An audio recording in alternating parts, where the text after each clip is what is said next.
ದಿಢೀರ್ ಮಸಾಲ ರೊಟ್ಟಿ ಮಾಡೋದು. ಇದಕ್ಕೆ ಬೇಕಾಗಿರೋದು ಮೂಲಂಗಿ, ಒಂದು ಗೆಡ್ಡೆಕೋಸು, ಒಂದು ಕ್ಯಾರೆಟು, ಸ್ವಲ್ಪ ಸಪ್ಪಗೆ ಸೊಪ್ಪು, ಮತ್ತು ಕಾಯಿ ತುರಿ, ಒಂದು ಈರುಳ್ಳಿ, ಆಮೇಲೆ ಸ್ವಲ್ಪ ಹಸಿಮೆಣ್ಸಿನ್ಕಾಯಿ. ಇಷ್ಟನ್ನು ಈರುಳ್ಳಿ ಸಣ್ಣಗೆ ಹಚ್ಕೊಬಿಡೋದು. ಕ್ಯಾರೆಟು ತುರ್ಕೋಬೇಕು, ಕಾಯಿ ತುರಿ ತುರಿಬೇಕು, ಗೆಡ್ಡೆಕೋಸು ತುರಿಬೇಕು, ಮತ್ತು ಮೂಲಂಗಿನೂ ತುರ್ಕೋಬೇಕು. ಸಬ್ಬಕ್ಕಿ ಸೊಪ್ಪನ್ನು ಸಣ್ಣಗೆ ಹಚ್ಚಾಕೋಬೇಕು. ಇಷ್ಟೆಲ್ಲನೂ ಸಣ್ಣ ತುರಿ ಬರೋ ಥರನೇ ಮಾಡ್ಕೋಬೇಕು. ದಪ್ಪ ತುರಿ ಬಂದರೆ ರೊಟ್ಟಿ ಮಾಡುವಾಗ ಅದು ಎಲ್ಲ ಸ್ವಲ್ಪ ತರಿ ಥರ ಬರುತ್ತೆ, ತೊಟ್ಟೋದಕ್ಕೆ ಅಷ್ಟು ಚೆನ್ನಾಗಿರಲ್ಲ. ನೋಡಿ ಎಲ್ಲ ಥರನೂ ಹಾಕ್ಕೊಂಡು ಹೀಗೆ ಇದಕ್ಕೆ ಸ್ವಲ್ಪ ಹಸಿಮೆಣ್ಸಿನ್ಕಾಯಿನ, ನಮ್ಗೆ ಎಷ್ಟು ಬೇಕೋ ಖಾರ ಅಷ್ಟು ಹಸಿಮೆಣ್ಸಿನ್ಕಾಯಿನ ಹಾಕ್ಕೋಬೇಕು.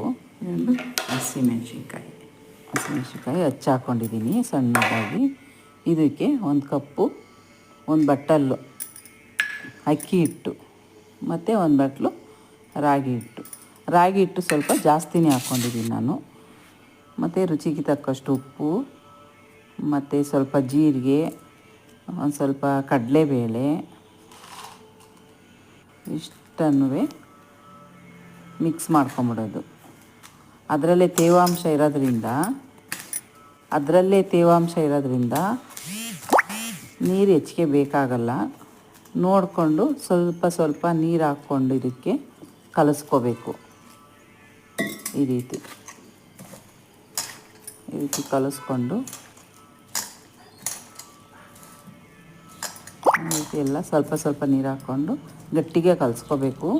ತುಂಬ ತೆಳ್ಳಗೂ ಕಲಿಸ್ಕೊಬಾರ್ದು, ತುಂಬ ಗಟ್ಟಿಗೂ ಕಲಿಸ್ಕೋಬಾರ್ದು.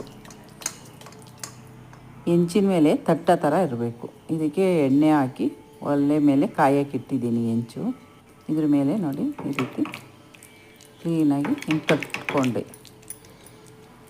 ತರಕಾರಿ ಮಿಕ್ಸ್ ಮಾಡಿ ತಿನ್ನೋದಕ್ಕೆ ತುಂಬ ಚೆನ್ನಾಗಿರುತ್ತೆ. ಹಬೆ ವಡೆ ತಿನ್ನೋ ಅಷ್ಟು ಟೇಸ್ಟ್ ಇರುತ್ತೆ.